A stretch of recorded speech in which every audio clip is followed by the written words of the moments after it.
Bueno, pues continuando, vamos a hablar del síndrome de dificultad respiratoria aguda en pediatría, y esta, créanme, que verdaderamente tiene mucha repercusión en el momento histórico que estamos viviendo, no nada más en México, sino en todo el mundo. Y ojalá me pongan atención. Primero, tenemos que definir el problema.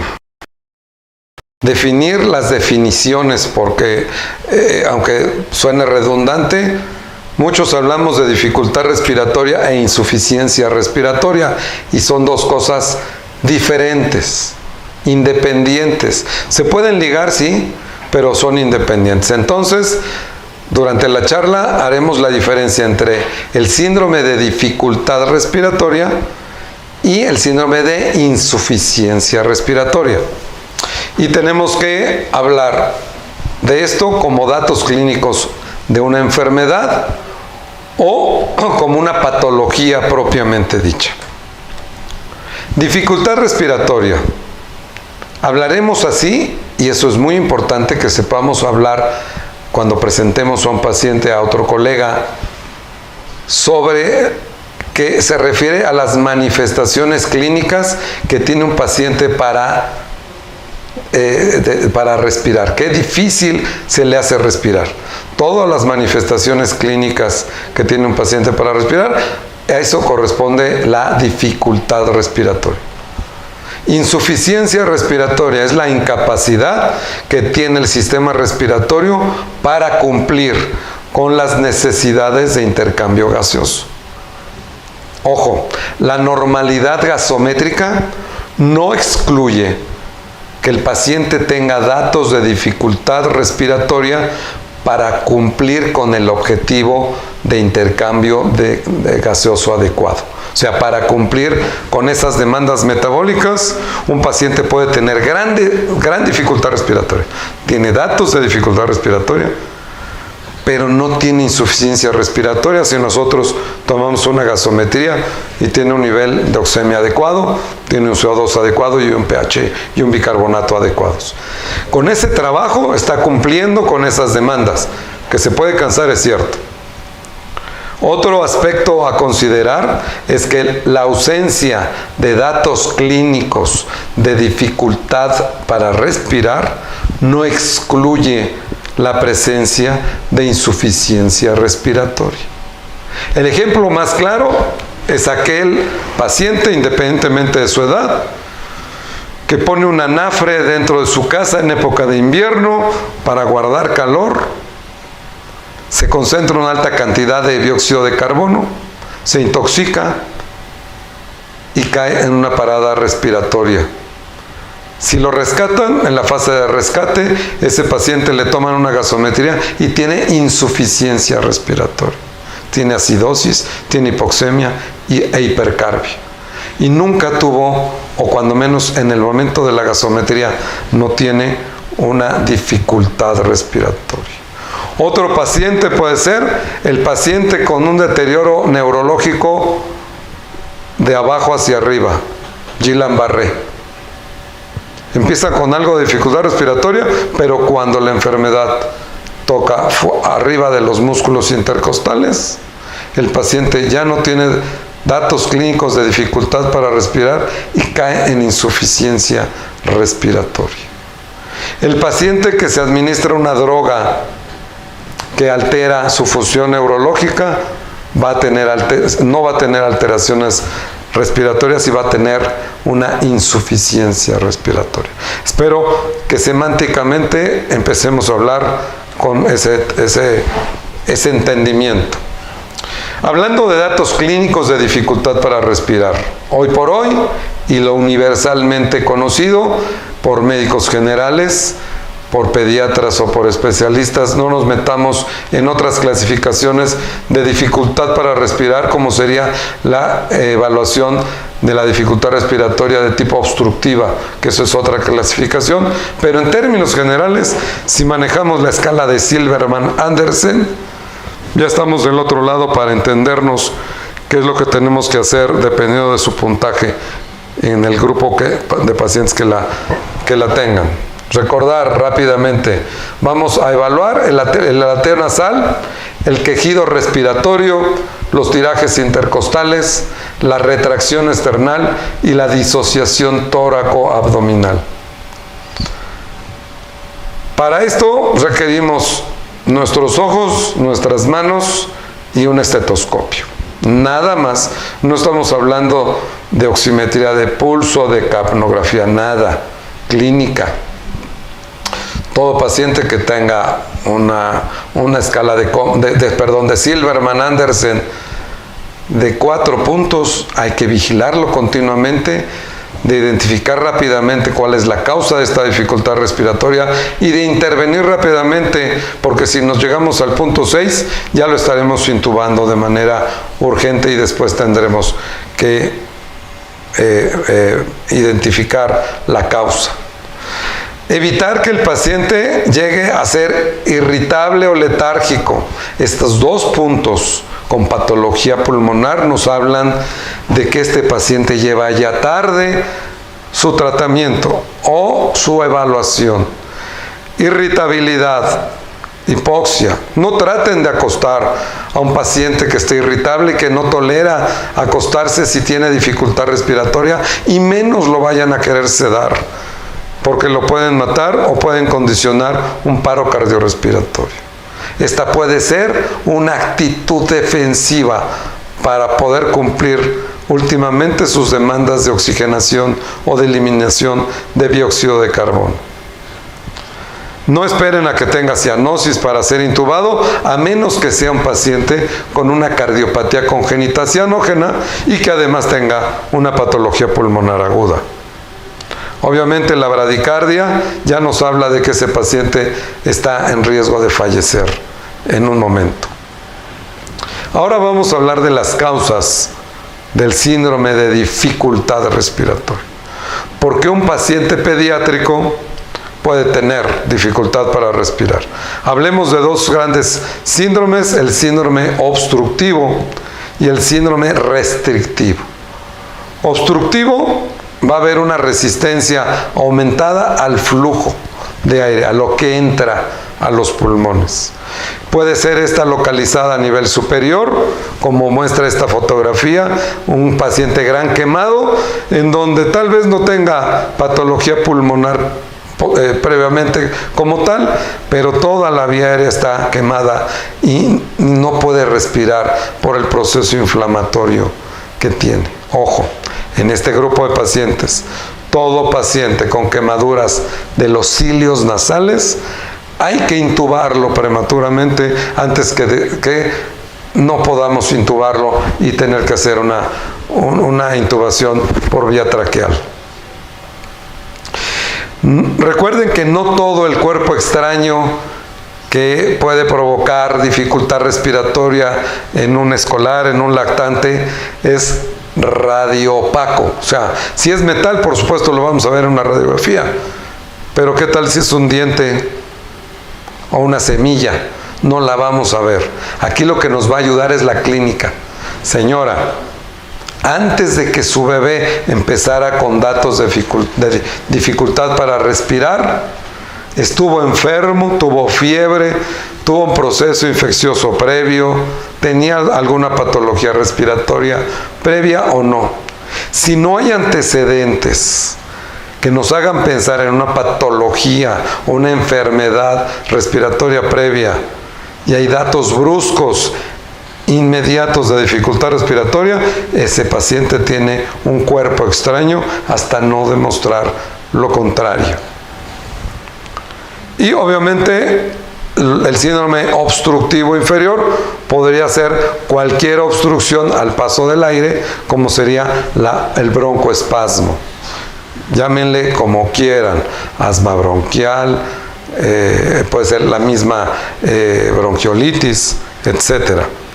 Síndrome restrictivo se debe a aquellas patologías que dificulten la expansión pulmonar. Regresemos al gran quemado, en donde se acartonan los tejidos y donde la expansión de la caja torácica es imposible y se tienen que hacer fasciotomías para permitir su expansión, que pueden ser fasciotomías torácicas o fasciotomías tóraco-abdominales. Aquellas que se pierde volumen pulmonar, lesiones penetrantes al tórax, hemotórax, hemoneumotórax, neumotórax, empiemas. Pero esto ya lleva a una situación cronológica un poco más tardía y no tan aguda, y tenemos el antecedente traumático de manera evidente. Y otras que pierden la distensibilidad, fibrosis quística, EPOC, en pacientes adultos. Insuficiencia respiratoria. Ya regresamos a hablar de la alteración metabólica que puede condicionar el síndrome de dificultad respiratoria. Podemos tener alteraciones pulmonares que pueden ser infecciosas o no infecciosas, o mixtas, en donde tenemos alteraciones de la relación entre la ventilación y la perfusión pulmonar, con cortocircuitos de derecha a izquierda, a nivel cardíaco, y por supuesto el estado de choque, independientemente de la causa que lo produzca. Y bueno, pues aquí nada más en unas fotografías la manera adecuada de cómo realizar una punción arterial a nivel radial y los valores normales de una gasometría arterial y de una gasometría venosa, en términos o en condiciones generales. Hablaremos ya del síndrome de dificultad respiratoria aguda como patología propiamente dicha. Y esta definición habla de la presencia de edema pulmonar que está caracterizado por un aumento en la permeabilidad de las células del endotelio capilar pulmonar, obviamente, y de las células del epitelio alveolar que producen hipoxemia, ojo, refractaria a la administración de oxígeno. Si yo tengo una bronquitis y estoy saturando sin oxígeno 90%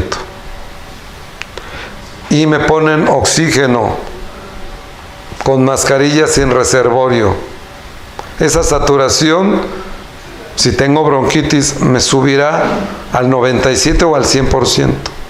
No tengo síndrome de dificultad respiratoria aguda, pero si tengo dificultad para respirar, tengo tos, no sé lo que tengo, me dijeron que tenía bronquitis, me ponen oxígeno, antes del oxígeno estoy saturando 90-92 y con el oxígeno subió a 93, si acaso 94, lo más seguro es que tenga un síndrome de dificultad respiratoria aguda. Y si me toman una radiografía, puedo tener esto o puedo tener una radiografía con infiltrado micronodular difuso, preferentemente bilateral. Tal vez tenga COVID o tal vez tenga una neumonía atípica, que es lo más frecuente hoy en día, si no me han hecho todavía la prueba.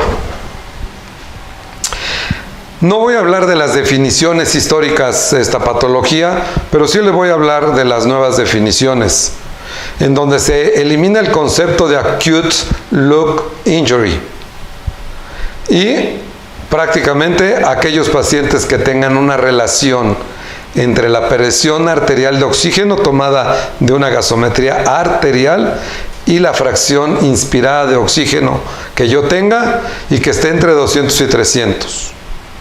Ya con eso, si esta regla matemática resulta en que tengo 220, pues ya tengo ese DRA. Y se ha clasificado a su vez en 3 categorías: leve, moderada o severa. Ahora vamos a ver si me asusto: leve, poquito o mucho. Leve cuando esta relación entre la presión arterial de oxígeno y la fracción inspirada del mismo está entre 200 y 300, moderada si está entre 100 y 200, o severa si esta es menor a 100. Si es menor a 100, seguro ya me intubaron. Esta nueva definición se considera a esta relación al ingreso de un paciente que pueda ya estar intubado con un PIP, una presión telespiratoria o presión positiva al final de la expiración igual o mayor a 5, independientemente de la fracción inspirada de oxígeno que se le esté dando. Y se define como el inicio del distrés o empeoramiento a la aparición de nuevos síntomas respiratorios en un lapso de hasta 7 días, a partir del insulto inicial reconocido. A ver, doctor Pulido, ¿cuándo tuvo fiebre? Pues tuve fiebre hace 8 días, pero pues no tuve muchas manifestaciones. ¿Cuándo empezó a tener manifestaciones para respirar o dificultad para respirar? Hace 4 días. Ya incluye en ese diagnóstico del inicio de ese distrés respiratorio, en un lapso de hasta 7 días. Anteriormente, para descartar que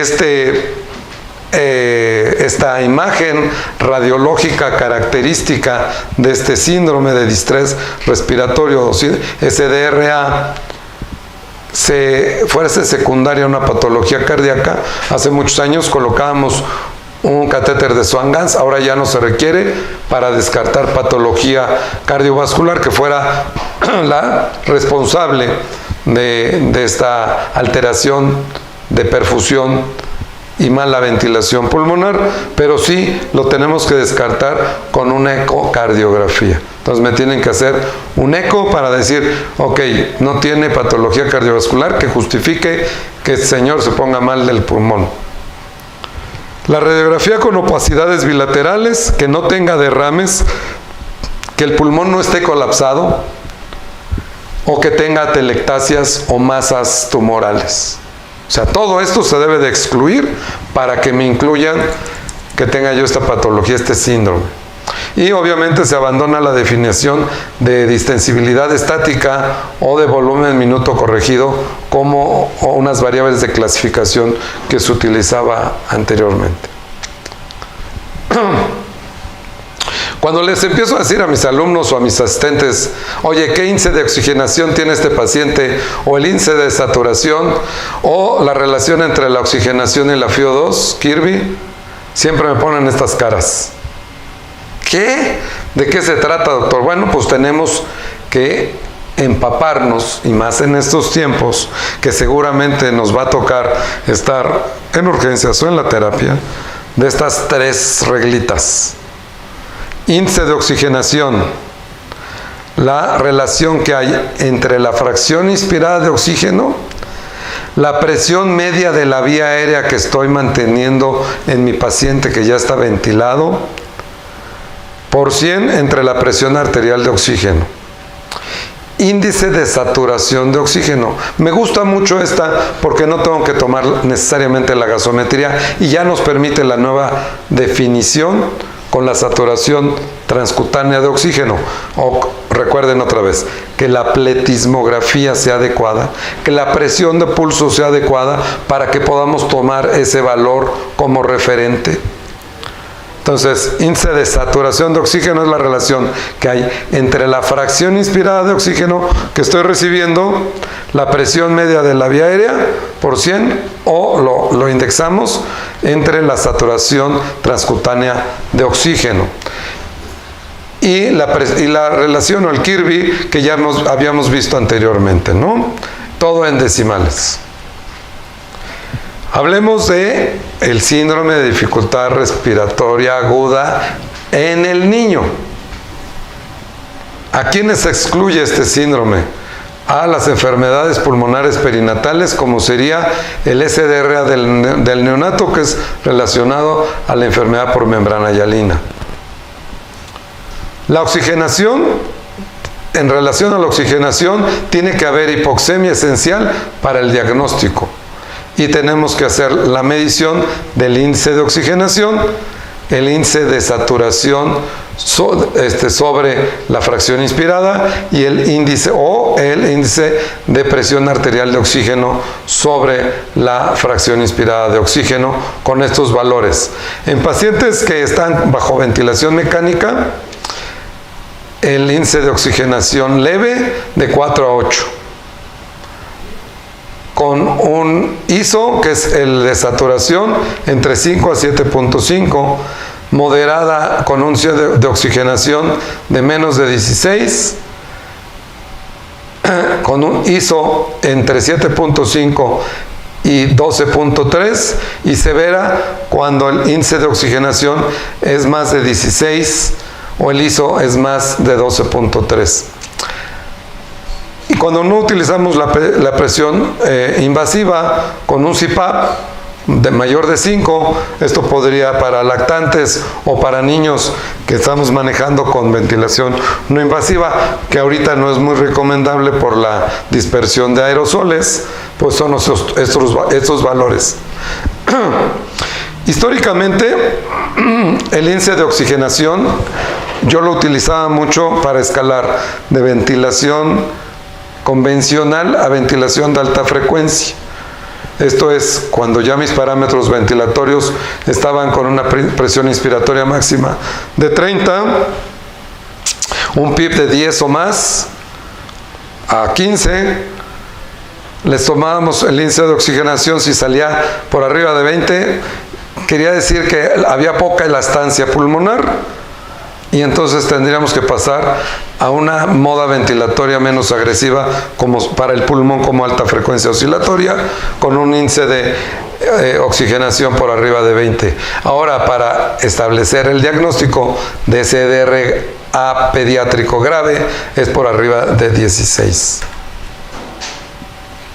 Recordar en el recién nacido los antecedentes de taquipnea, tiros intercostales y quejido como puntos base para la evaluación de la dificultad respiratoria, los antecedentes de prematurez, de haber sido operado por cesárea, de ruptura prematura de membranas, si el parto fue distóxico, si hubo sufrimiento fetal o si hay malformaciones congénitas.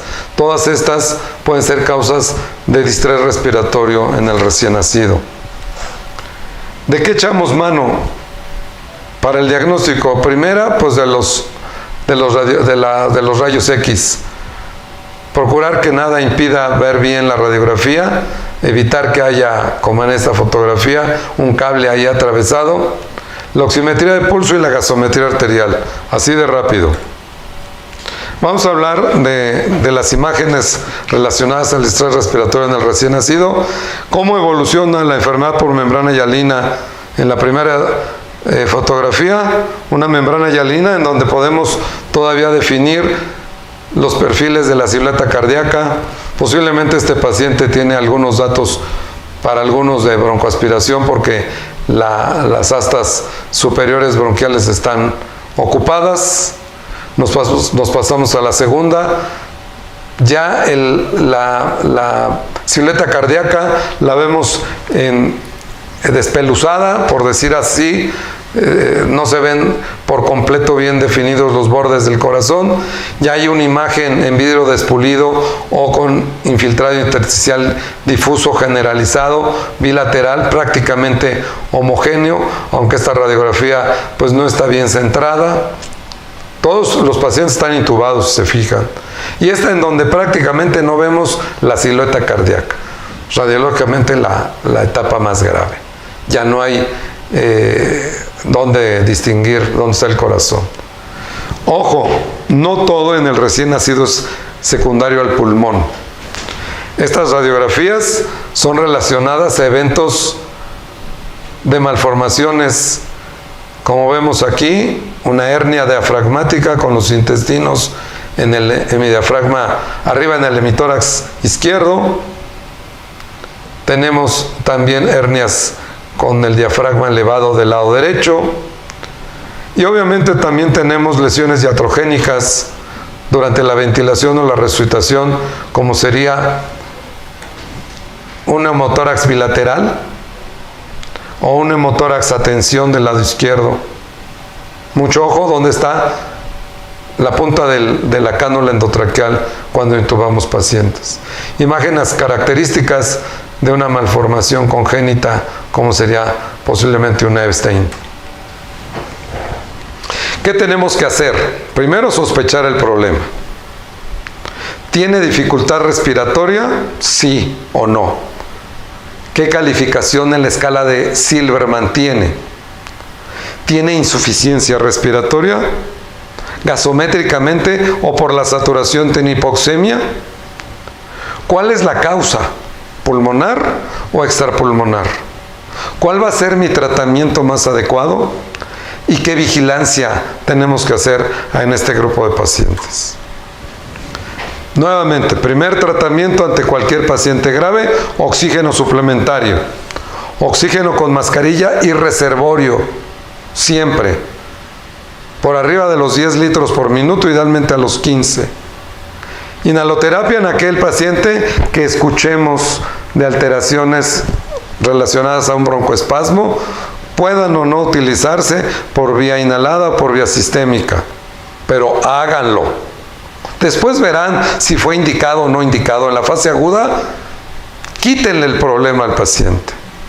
Vigilamos clínicamente coloración, no necesitamos de un monitor. ¿Cómo están sus tegumentos? ¿Están rosados? ¿Mejoró rápidamente la coloración? ¿Mejoró la oximetría de pulso? Sus datos de dificultad respiratoria están mejorando, pero no me despego de ese paciente. Su estado neurológico de ser letárgico está más alerta, de estar irritable está más tranquilo, y su estado hemodinámico ya mejoró, ya le puse una carga de líquidos y ya mejoró el estado hemodinámico. ¿Cómo está el llenado capilar? ¿Cómo está la presión de pulso? ¿Cómo está su presión en los vasos centrales? Y obviamente la oximetría de pulso, que tenemos acceso a esta herramienta prácticamente en todos los hospitales ya. Recordar nuevamente, si un paciente llega chocado, no va a ser una herramienta que nos sea de utilidad, porque la pletismografía está aplanada, no hay pulso. No vamos a medir esa saturación real con este dispositivo. Lo ideal sería tomar una gasometría arterial. Una vez que el paciente está bien perfundido, ahora sí le hacemos caso si la curva de pletismografía es normal y sostenida. Podemos utilizar presión positiva a la vía aérea a través de un CPAP nasal, como sería en un recién nacidito o en un lactante, o esta mascarilla en escolares o en adultos. Valorar si va a requerir de una intubación oronasotraqueal. Si este paciente es candidato a ventilación asistida de manera convencional, tenemos que vigilarlo y vigilarlo y vigilarlo. ¿Cómo está su oximetría? ¿Tenemos acceso a una capnografía o tenemos que adecuar el ventilador a gasometrías repetidas hasta encontrar el punto mejor de esa dinámica ventilatoria entre oxigenación y eliminación de dióxido de carbono? ¿Qué repercusión hemodinámica tenemos con este soporte ventilatorio? ¿Tenemos que dar más líquido o tenemos que dar inotrópicos? A este respecto es muy importante. Una vez que hemos resucitado con líquidos a un paciente chocado, tener mucho cuidado de estar del lado semiseco o casi seco sin deshidratar a un paciente con lesión pulmonar grave. Los líquidos en este grupo de pacientes son de suma importancia. Tenemos el recurso y lo sé hacer. A mí me gusta utilizar la ventilación de alta frecuencia oscilatoria cuando llego a ciertos puntos del soporte ventilatorio convencional y no he visto gran mejoría en mi paciente. Tengo la experiencia de 15 años de utilizar alta frecuencia oscilatoria y sé que tiene menos repercusión al estado hemodinámico que la ventilación convencional. Y la uso. Si la vas a usar es porque la sabes utilizar. Si no, quédate en la ventilación convencional. Recordar que la ventilación convencional junto con la posición prona durante un buen tiempo en la lesión pulmonar grave han sido las pautas terapéuticas en las unidades de cuidados intensivos que mejor han resultado en la mejoría gasométrica, hacia la mejoría de la oxigenación en estos pacientes. Si lo metes a alta frecuencia no excluyes el prono, pero por supuesto que no. La piedra angular del manejo de este grupo de pacientes sigue y seguirá siendo el cuidado intensivo impecable. La ventilación mecánica, todo lo que esté dirigido a mejorar la oxigenación de nuestros pacientes, evitando la lesión pulmonar secundaria y la falla orgánica múltiple. Ojo con la función renal. Ojo con los líquidos. No sacrifiquemos a los riñones tampoco. Recordar que también la función hepática y renal, por congestión, tienen un mal pronóstico en este grupo de pacientes. Recordar que la función hepática en padecimientos pulmonares relacionados con coagulopatía, el pronóstico es mucho, mucho peor. Cuidar mucho ese aspecto. El manejo meticuloso de los líquidos y la hemodinamia en estos pacientes es vital. Y estar muy pendientes de los periodos de sedación con la no sedación con estos pacientes para que la recuperación neurológica de los mismos, al despertarlos, no tenga alteraciones. ¿Cuáles son las indicaciones hoy por hoy del soporte ventilatorio mecánico? Obviamente, si el paciente está en apnea o tiene un paro respiratorio o cardiorrespiratorio, no hay duda. El aumento del trabajo respiratorio a través de la escala de Silverman. No esperar a que llegue a 6 puntos. Si ustedes van viendo que se va deteriorando, intubarlos tempranamente. Probablemente el pronóstico en este grupo de pacientes mejore. Los pacientes con insuficiencia cardíaca o estado de shock requieren de soporte ventilatorio. Enfermedades de orden neuromuscular, no esperar hasta que se agotaron los músculos respiratorios. Y obviamente el paciente con trauma craneoencefálico grave asociado o no a patología pulmonar. Resumamos. Recordar la diferencia entre dificultad e insuficiencia respiratoria. Recordar que la insuficiencia respiratoria se puede presentar aún sin signos de dificultad para respirar. Que la gasometría normal no excluye la posibilidad de fallo respiratorio.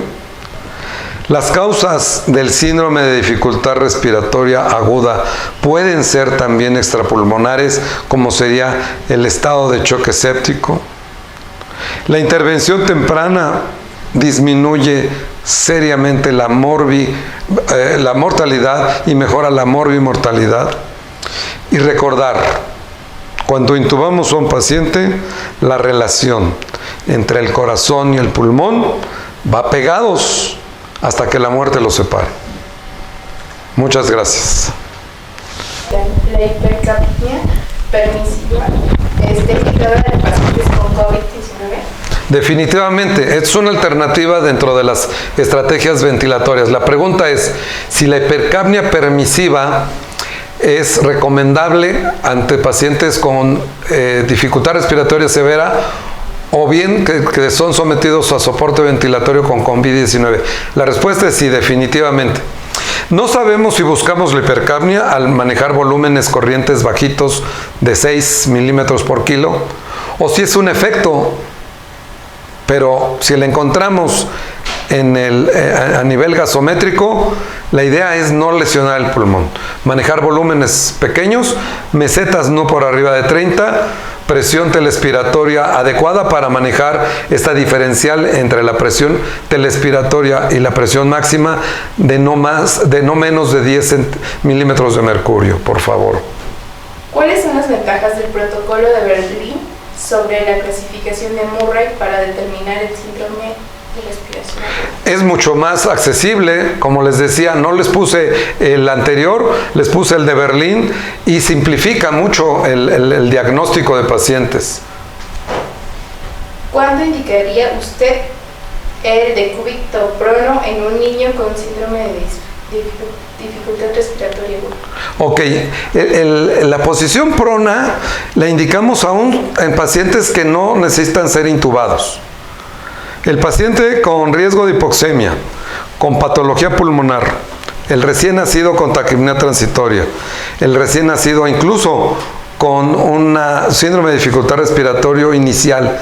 Mientras preparamos, le ponemos en un casco cefálico o una mascarilla o CPAP y va a mejorar inmediatamente la presión arterial de oxígeno.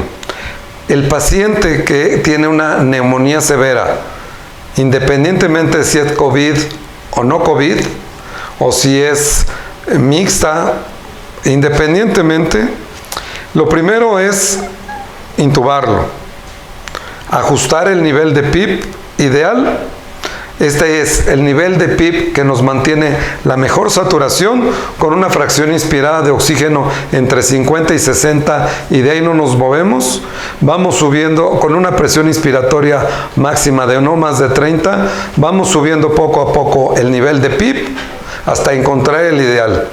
El ideal es el punto en donde tenemos la mejor saturación y no se manifiestan alteraciones hemodinámicas como sería taquicardia o hipotensión, o la presión de pulso empieza a reducirse en el monitoreo de la presión arterial sistémica. En el momento que ya tenemos estas alteraciones, nos bajamos al punto anterior, este es el PIP ideal. Si ya tenemos nuestros parámetros adecuados, subimos nuestra FiO2 al 100% si no logramos una oxigenación adecuada. Si estas medidas no mejoran, este es el momento de recurrir a la posición prono. Y si estas dos medidas no mejoran, en mi caso, yo optaría por la ventilación de alta frecuencia oscilatoria. Doctor, las crisis convulsivas por hipertermia ¿también generan daño neurológico? Si estas crisis son repetitivas, definitivamente sí. Generalmente el concepto neurológico y desde los neurólogos, las crisis convulsivas relacionadas a síndrome febril no dejan ninguna secuela. Pero hay que estar pendientes que no se puedan repetir nuevamente. ¿Puede mencionar otra vez cómo obtener la saturación transcutánea de oxígeno? La saturación transcutánea de oxígeno se obtiene a través de la colocación de un oxímetro de pulso. Ese numerito que sale en porcentaje en el monitor se llama presión transcutánea de oxígeno. Hay presión transcutánea de dióxido de carbono también, que ya no se utiliza. La utilizamos hace muchos años, pero ya no lo utilizamos, cuando menos últimamente. Esta presión transcutánea de oxígeno se llama saturación transcutánea de oxígeno o saturación de oxígeno transcutáneo, que son los equipos que utilizamos para valorar cómo está oxigenando un paciente. ¿Qué tipo de esteroides de primera línea recomiendan? En COVID, hasta ahorita no se han recomendado, a menos en ese paciente grave que no responde, que está clasificado en la lesión pulmonar grave. En COVID hay dos clasificaciones fenotípicas para el paciente, el L y el H.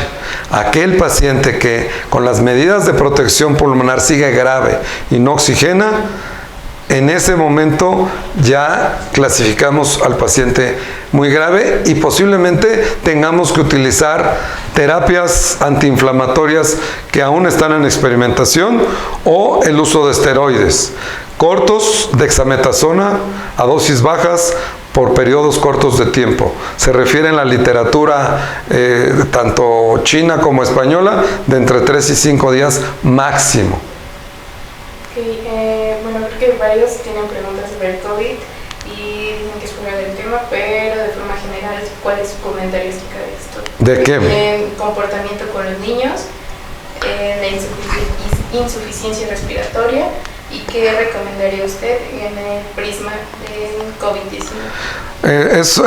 Es un tema apasionante vamos a empezar por el prisma.